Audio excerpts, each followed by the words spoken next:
I only saw myself. I couldn't really move. I could only move my head. But more than what I saw is what I felt. And as I'm on this cycle of torment, I begin to understand that I'm in hell. And then before I fully register, she's gone. The Lord Jesus is sitting exactly where she was, just right next to me on the bench. I looked at him, I looked into his eyes, and I knew that he knew all of the horrible things I had done.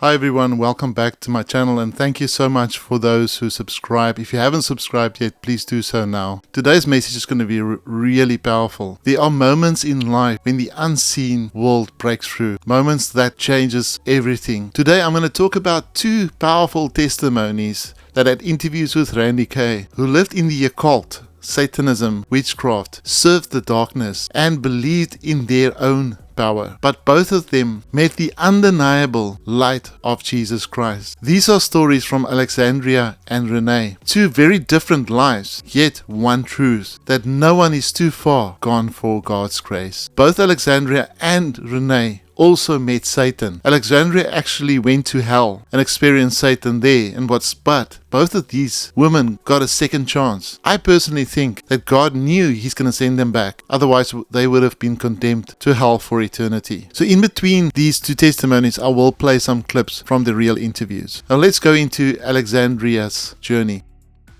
Alexandria's story began when she was only 3 years old, with vivid dreams that made her believe that she had psychic powers. As she grew up, she turned to music, psychedelics, and Gnostic teaching that convinced her she was her own god. I would go back even as young as 3 years old. In my dreams is when it started. My whole life I had very vivid dreams that made me believe I was psychic and had my own power and special gifts. And that the first dream was when I was 3 years old. And before I woke up, Jafar looked in my eyes and he said, when you wake up, there's going to be a Snickers bar on your dresser. And I woke up and there was a Snickers bar on my dresser. This was kind of the first time where I had this seed planted that I could have power. At 17 years old, a man called her the White Witch of Love, and that title became her identity. She studied witchcraft, the divine feminine, the goddess worship, believing it was light and love. But her life spiraled into depression, anxiety, deep emptiness. She explained that she heard a dark voice commanding her to curse God. When I entered this grief, I also had a voice enter my thoughts. It was foreign, outside of myself. It wasn't my own. It was dark. And this voice was telling me, if God was real, you wouldn't deserve this. If God was real, none of this would have happened. Curse God, curse angels, and curse all good in the world. And I fought that voice for 4 months straight. And I wept for 4 months straight. And so after experiencing this for 4 months and weeping and fighting this voice, something in me knew it was wrong. I didn't want to curse all good in the world. I didn't want to curse God. I didn't believe in God. So even having this being told to me it was puzzling.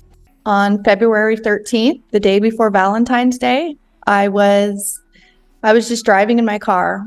And I just started speaking to God, hoping He was real. And I just said, God, if you're real, I need help. Something's telling me to curse you. Something's telling me to curse all good in the world. And I don't want to do that. So if you're real, I need help. And on February 13, broken and desperate, she cried out, God, if you're real, I need your help. And the next day was Valentine's Day. And I just stepped into the shower. And as soon as I got into the shower, suddenly this presence entered the room.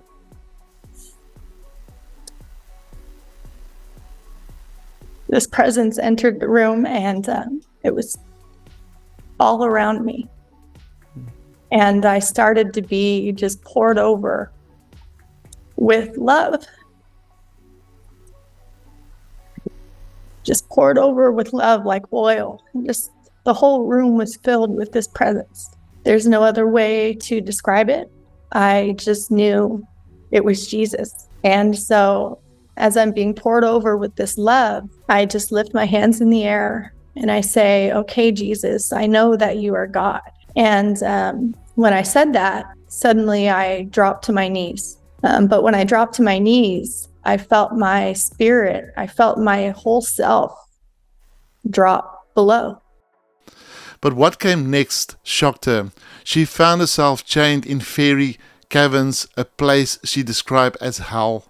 I only saw myself. I couldn't really move. I could only move my head. But more than what I saw is what I felt. And as I'm on this cycle of torment, I begin to understand that I'm in hell and that I was in a place at the will of darkness. And I began to understand that I had lived my life in direct rebellion of God. Looking up, she saw a horned shadow, Satan himself, approaching in terror before she was lifted out and brought before a blinding light. Alexandria says she stood before Jesus, bathed in love, mercy, and forgiveness. He told her, I was always with you. I never left. Now let's go into Renee's journey. That Randy Kay also had an interview. And I will leave the links to the full interviews in the description for you. Renee's story began with what she calls a spiritual sight. I didn't know it at the time, but God has blessed me with spiritual sight. And so I always saw demons all around me, shadows, whatever. So that got me curious, and I started to talk to them, and they started to teach me magic, things I shouldn't know. And I started practicing magic seriously at the age of 8. By 13, after reading Anton Levi and Aleister Crowley's books, she joined the Satanic Coven online and was initiated through a blood sacrifice. And they got me in touch with a local coven of Satanists. And at that time, I was 13, and the high priest initiated me into the cult with a blood sacrifice. She became a channeler, claiming demons spoke through her to the group whose goal was chaos. At 16, she said she met Satan himself.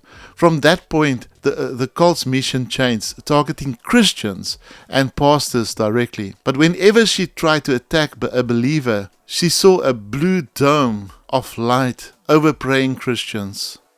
So I was a channeler. I talked to the demons, and they relayed messages to the rest of the cult through me. I'm just gonna say it. I met Satan himself, and his priority for us, it changed the trajectory of the cult. And we started attacking just Christians. So I would actually travel in the spirit, astral projection, to influence lust or something on a Christian. In the spirit, I would see like a dome, like a blue dome, over groups of Christians that were praying.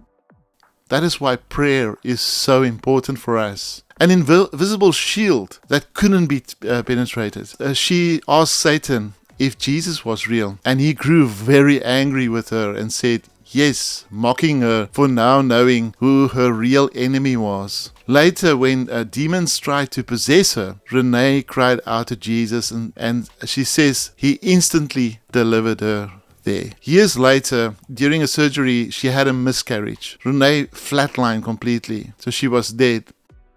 And after they give me more anesthesia, that's when I die. And then I saw the top half of the operating room, and I heard a voice, I don't know if it was an angel or God, say, don't look. So I'm like, okay, and I look up, and everything goes black, pitch black. And I had this sensation of moving very quickly upwards.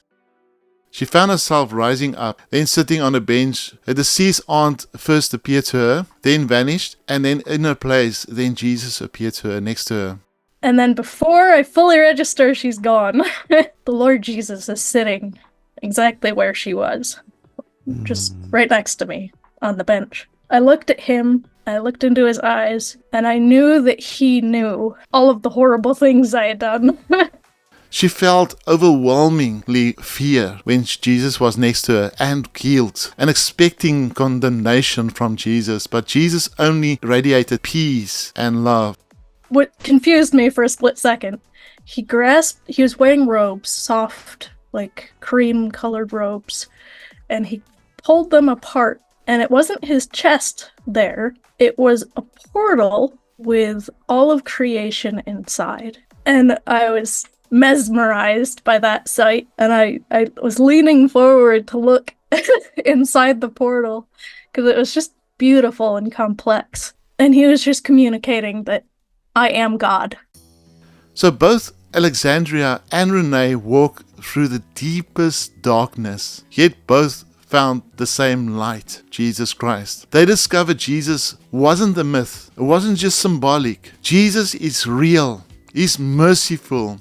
And he's waiting for everybody that calls his name. This is a simple message I want to put out there, and this is the reason why I create this video today, is no matter what you've done, no matter how far you think you've gone, in Satanism, in the occult, in dark places, in depression, in addiction, God's love can reach you too. If you are searching for the truth, call out to him. Call out to Jesus. Like I said in my previous video, Jesus is the only way, the truth, and the life to the Father. Jesus came down, and he came down as God in a human form. He saved these two women for a reason, to send them back to come preach the good news of Jesus Christ. Maybe you won't get a second chance tomorrow. Maybe you will end up in hell. And I'm not trying to fear factor here, but hell is real. Maybe you won't get a second chance. Maybe this is your chance today, now, to accept Jesus Christ and turn away from your sin. You can't live your sin, can't